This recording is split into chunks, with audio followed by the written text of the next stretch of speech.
Et yo les gens, c'est Eidou, on se retrouve sur une nouvelle vidéo. Donc partie programming en C où vous pouvez faire avec n'importe quel type de langage. Donc d'où le titre comment savoir les erreurs dans segmentation fault. Donc alors c'est vraiment tout simple en vrai. Donc qu'est-ce que c'est déjà segmentation fault? C'est quand votre compilation marche pas, c'est-à-dire qu'il crache et à la fin ils disent segmentation fault error. Donc c'est pas parce que vous avez des erreurs dans votre code, c'est parce que vous avez oublié peut-être de faire malloc, de mettre d'allouer de la place, quoi. De, de mettre des fonctions que vous avez oubliées, de mettre en mémoire aussi d'autres fonctions. Donc c'est parti. Alors j'ai créé un programme qui permet attendez, hop. Donc j'ai créé un programme qui permet de demander une chaîne de caractères et ensuite la chaîne de caractères elle va copier directement dans notre terminal. Donc si on voit bien, donc j'ai fait bien sûr un scanf, j'ai fait des malloc et tout, j'ai fait un malloc pardon, et bien sûr un retourne 0 à la fin. Donc ça c'est du C. Donc on voit bien qu'il y a une erreur parmi nous. Moi je vais pas vous le dire et on va voir par la suite grâce à une fonction. Donc on va compiler gcc test.c. Donc on fait un 1.out bien sûr. Et là, donc, le scanf, on entend une chaîne de caractères. Donc on va mettre test. Donc segmentation fault. Voilà. Alors comment savoir d'où provient cette erreur de ce crash?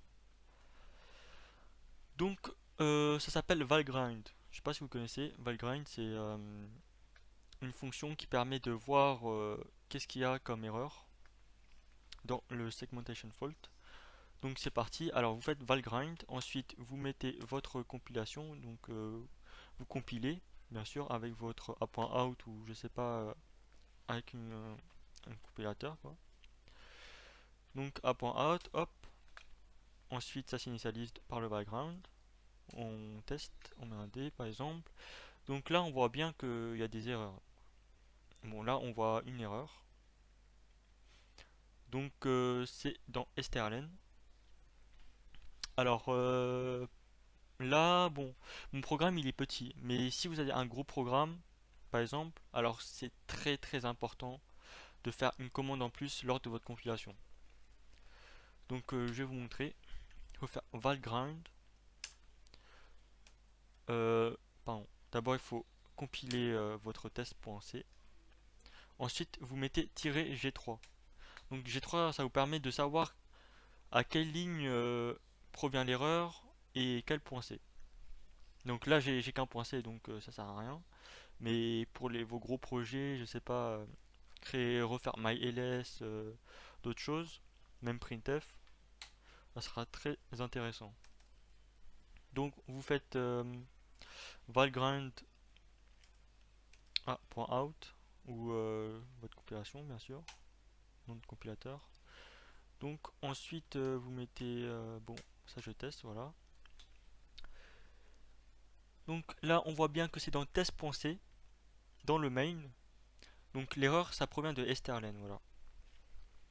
Donc bien sûr j'ai créé un test 1.c pour le corriger. Donc on va voir directement. Bien sûr supprimer le vgore. Parce que en fait il y a vgcore et après un valgrind ça crée directement un fichier en fait. Donc bien sûr rm tous les vgore. Donc voilà, il n'y en aura plus. Donc on va tester avec test 1.c. Hop. A.out, enter un string. Hop.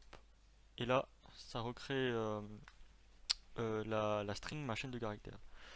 Donc bien sûr, je vais vous montrer vite fait hop, la réponse. Donc j'ai juste changé, au lieu de mettre string, j'ai mis un fget.